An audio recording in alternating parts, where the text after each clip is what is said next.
While Silicon Valley bleeds talent and China tightens its grip on innovation, there's a tiny island nation at the bottom of the world that's quietly becoming the next tech superhouse. And billionaires are racing to get in before it's too late. In 2024 alone, $8.7 billion poured into New Zealand's tech sector. That's a 340% increase from just 4 years ago. We're talking about a country with barely 5 million people, roughly the population of Alabama, suddenly attracting more venture capital per capita than anywhere else on Earth. But here's what nobody's telling you. This isn't about sheep farms and Lord of the Rings anymore. Something fundamental is shifting in the global tech landscape, and if you're not paying attention, you're about to miss the most important investment trend of the decade.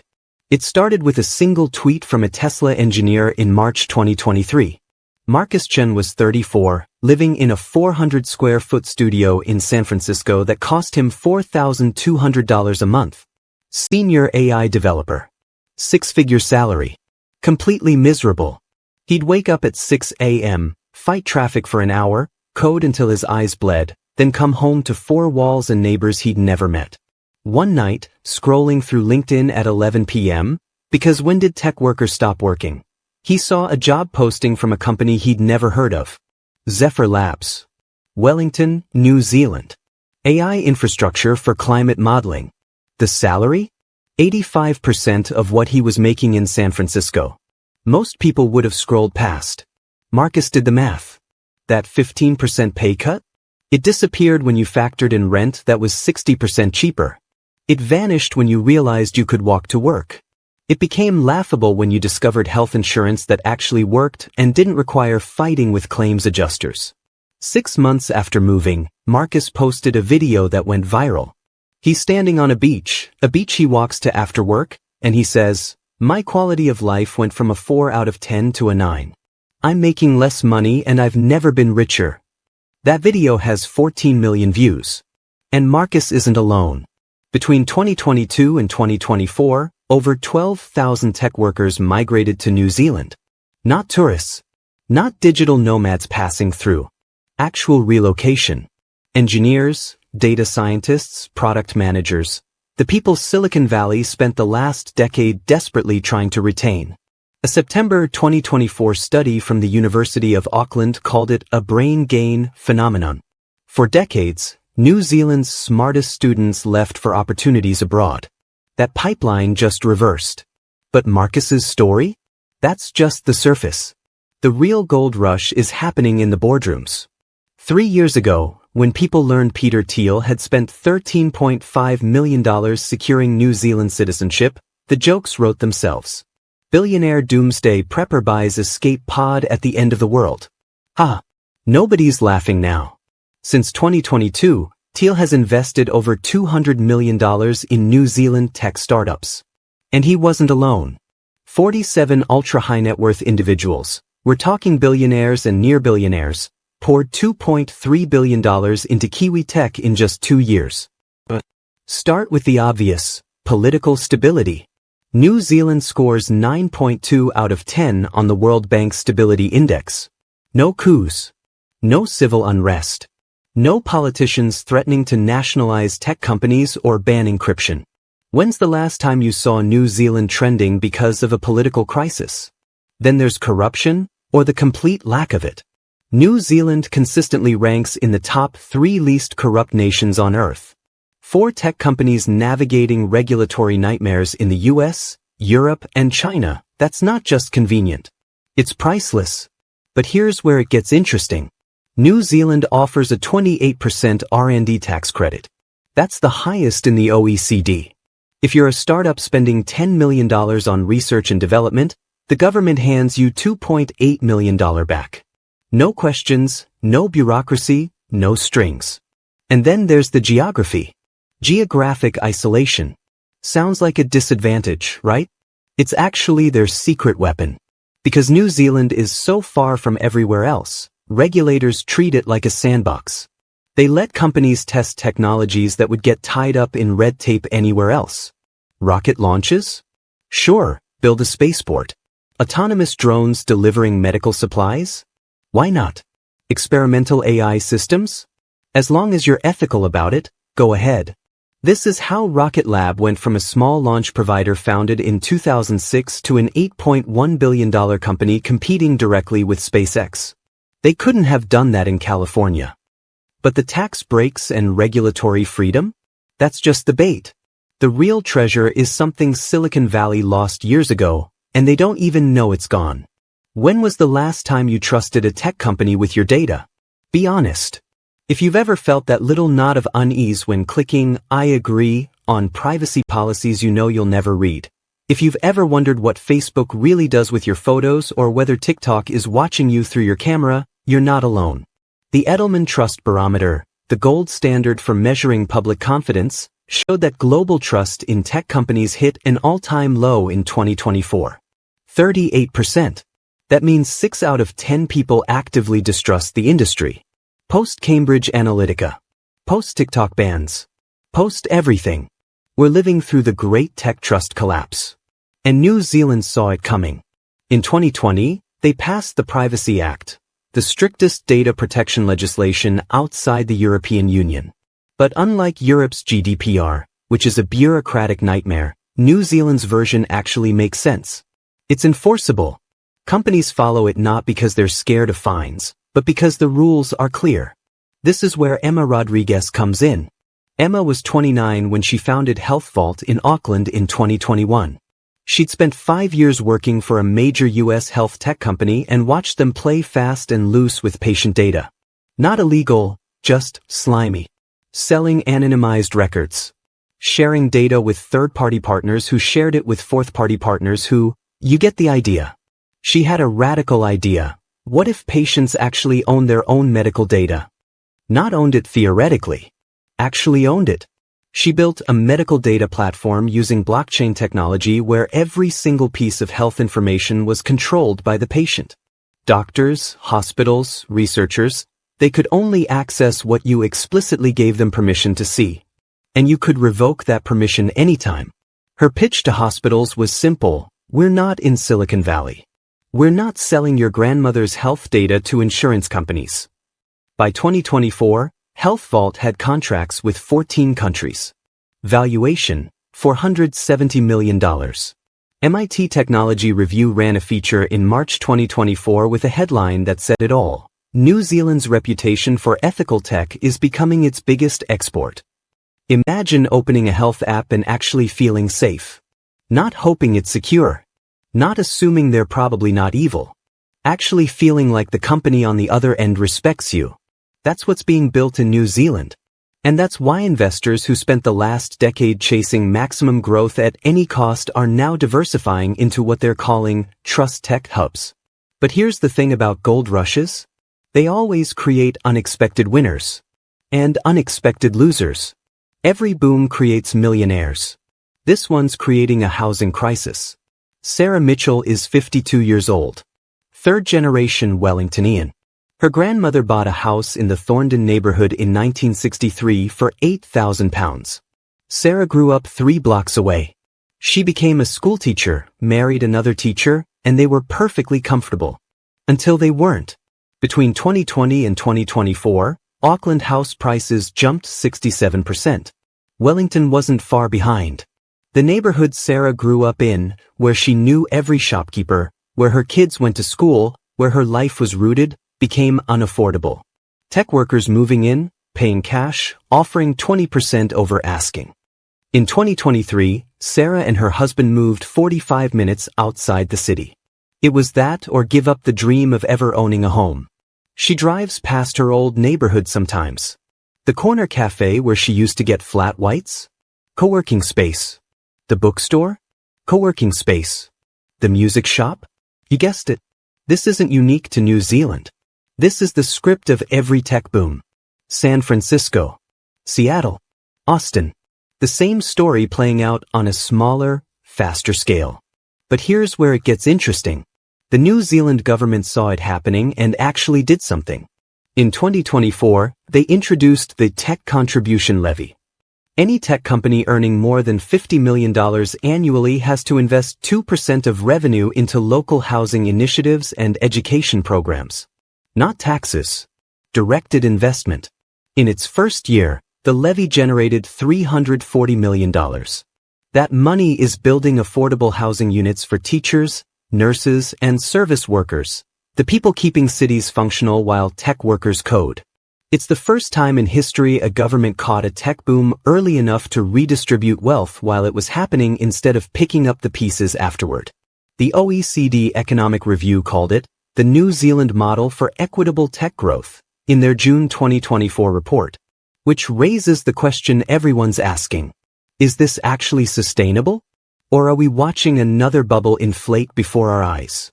Every investor walking into a pitch meeting asks the same question. Is this the next Silicon Valley or the next Detroit? Let's talk about the bear case first, because it's real. New Zealand has 5.1 million people. That's it. Los Angeles County has more residents. The entire country has fewer people than the San Francisco Bay Area. Limited talent pool. You can't just poach engineers from the company down the street because there aren't that many companies. You can't host a recruiting event and expect 500 applicants. Then there's geography. New Zealand is 16 hours by plane from San Francisco, 12 hours from Singapore, 9 hours from Sydney. If you need to fly to meet with investors, partners, or customers, you're losing 2 days just to travel. And here's the big one, immigration dependency. The brain gain we talked about? It relies on keeping immigration policies friendly. One change in government, one populist backlash, one border closure like we saw during COVID, and the whole talent pipeline shuts off. These are legitimate concerns. But here's the bull case, and it's more compelling than anyone expected. Remote work didn't just change where people work. It changed what matters. Geography became irrelevant. In 2024, 47% of New Zealand tech companies' revenue came from international clients. They're not building for 5 million Kiwis. They're building for 8 billion humans and selling digital products that don't care about time zones. And here's the secret sauce. Specialization beats scale. New Zealand isn't trying to be everything. They're dominating specific niches. Meet Sina Kashafiper. Sina is 41, originally from Iran, spent a decade in Amsterdam working on agricultural AI. In 2019, he was deciding between Silicon Valley and New Zealand for his startup, FarmSense, a platform using artificial intelligence for regenerative agriculture. He chose New Zealand specifically because of the farming expertise. Think about it. New Zealand's entire economy was built on agriculture. They have generational knowledge about soil health, livestock management, sustainable farming practices. That expertise doesn't exist in Silicon Valley. Sina plugged his AI into that wisdom. Today, FarmSense operates in 34 countries. Valuation, $890 million. They're helping farms reduce water usage by 31%, increase crop yields by 24%, and cut carbon emissions by 18%. His quote in an interview last year, "I didn't need Silicon Valley's chaos. I needed New Zealand's wisdom." Harvard Business Review ran a piece in August 2024 called "The Small Nation Advantage in Specialized Tech." The thesis: in a world where every technology eventually becomes commoditized, the winners are the ones who build deep expertise in specific domains. New Zealand is betting on that thesis. Picture building your startup where you can see mountains from your office, where you hit the beach after stand-up meetings, where the CEO of the country's second-largest company might be in line behind you at the coffee shop and actually strike up a conversation. It's not Silicon Valley. It's something different. But let me tell you what the glossy pitch decks and tourism videos conveniently leave out. The price of paradise is higher than the plane ticket. Let's get real. The cost of living in New Zealand is 23% higher than the US average for tech workers. Everything is more expensive because everything has to be shipped in. That laptop? Add 15% to the price. Groceries? You'll notice. Going out to eat? Hope you budgeted for it. Then there's the exit strategy problem. Silicon Valley has hundreds of acquisitions every year. Those big exits. The entire ecosystem is built around liquidity events. New Zealand? Smaller market, fewer acquisitions. If you're building a company dreaming of a $500 million exit, your options are more limited. You'll probably have to look overseas for buyers, which brings its own complications. The talent wars are heating up too. In 2023, there was a 62% increase in hiring competition among New Zealand tech companies.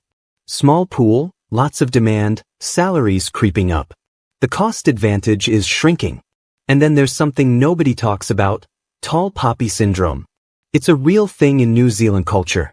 The idea that people who get too successful, too ambitious, too flashy need to be cut down to size.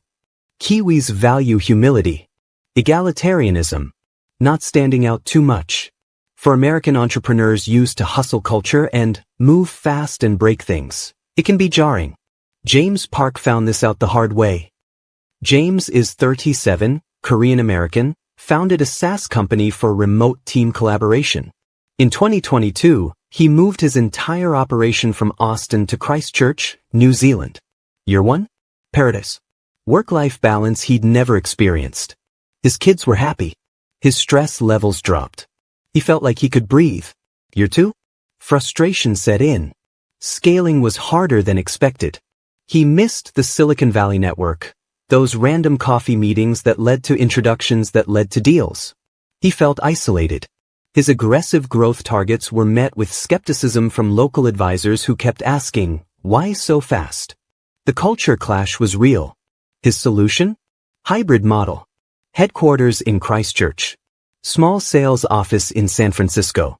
Product development in New Zealand, market penetration in the US. In an interview, he said, New Zealand is perfect for building. America is still best for scaling. If you're sitting there thinking about making this move, whether as a founder, an investor, or a worker, here's what actually matters. Test it first. Don't uproot your life. Take a 3-month stint. Remote work makes this possible. See if you can handle the isolation, the pace, the culture. Or join a New Zealand startup remotely. Get a feel for the work culture before committing. Or invest in New Zealand tech funds without relocating. You can get exposure to the growth without dealing with the 16-hour flights. You don't have to bet your entire life on this. But you should be paying attention. Because in 10 years, one of two things will have happened. So is New Zealand the future of tech, or just an expensive experiment funded by billionaires with too much money and not enough problems? Here's the truth. It's not the next Silicon Valley. And that's exactly the point. New Zealand is pioneering what some are calling Tech 2.0, ethical, sustainable, human-centered technology. Not technology that extracts maximum value from users. Technology that serves users while respecting them. Investors aren't just betting on returns anymore. They're betting on a values shift. Post-Cambridge Analytica. Post-AI anxiety. Post-algorithm radicalization and teen mental health crises. The world is waking up to the fact that move fast and break things broke a lot of things, including trust. New Zealand is building the alternative. Let me give you 5 predictions for the next 5 years. Prediction 1. New Zealand produces 3 to 5 ethical unicorns by 2028, billion-dollar companies that prove you can scale without compromising values. Prediction 2. Major U.S. tech firms open trust and safety headquarters in Wellington, the same way they opened R&D centers in Israel. They'll want the credibility boost. Prediction 3. The brain drain reverses completely. Kiwis who left for Silicon Valley in the 2000s and 2010s return home, bringing their networks and expertise with them. Prediction 4. The housing crisis forces more government intervention. Either they solve it, proving the model works, or they don't, and local resentment kills the golden goose. Prediction 5. In 5 years, New Zealand either becomes the model every other small nation tries to copy, or it becomes a cautionary tale about overhyping a trend. This matters even if you never set foot in New Zealand. Because where New Zealand goes, global tech policy follows. The European Union is watching this experiment closely. Australia is already copying parts of their regulatory framework. Asian governments are studying the trust tech model. If New Zealand succeeds, it proves that Silicon Valley's growth at all costs model isn't the only path. It proves you can build billion-dollar companies without destroying communities, exploiting users, or racing to the bottom on ethics. If it fails, it proves the skeptics right. Nice ideas, but capitalism demands ruthlessness. The World Economic Forum published a report in January 2025 titled, "The New Zealand Experiment: Can Tech Grow Without Destroying Communities?" That's the question of the decade. We're watching the answer get written in real time. So here's the real question, and I want you to think about it. Would you trade Silicon Valley's chaos and paychecks for New Zealand's calm and conscience? Because this isn't just about geography. It's about what kind of future we're building. Are we watching the birth of ethical tech capitalism, a model that proves profit and purpose can coexist? Or is this just another billionaire playground with better marketing, where the elite escape the problems they created while the rest of us deal with the mess? Drop your answer in the comments, and here's the twist. Tell us which matters more to you, maximum profit or maximum peace. Because in 10 years, one of these models will be dead.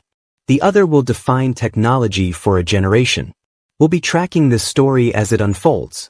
Hit subscribe so you don't miss what happens when the gold rush ends and the real building begins. And if you want to see which other tiny countries are becoming tech powerhouses that nobody's talking about yet, countries making moves that'll reshape the next decade of innovation, that video is up next. The race is already on. Are you watching?